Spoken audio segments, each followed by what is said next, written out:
it. Medical coding, it doesn't sound exciting, but it is an important part of our healthcare system. Determines who gets paid and how much in many cases. For every diagnosis and procedure, there's a code that describes it.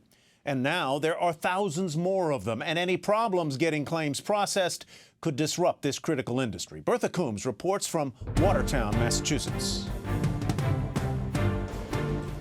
They've been working round the clock at Athena Health since the October 1st launch of the nation's new medical coding and billing system known as ICD-10, making sure things go smoothly for their physician clients. CEO Jonathan Bush says in the first week more than 1 million claims were submitted, with fewer than 500 rejected for coding errors. ICD-10, as you know, has been delayed a couple of times, so we've had fire drills before to get ready for this. So by the time it actually happened, it went off smoothly.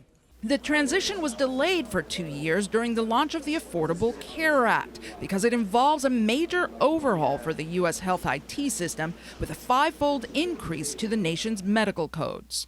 We now have up to 68,000 diagnosis codes and 76,000 procedure codes that we are required to report for billing and regulatory purposes. The idea is that more detailed health data will lead to better care and eventually better health outcomes.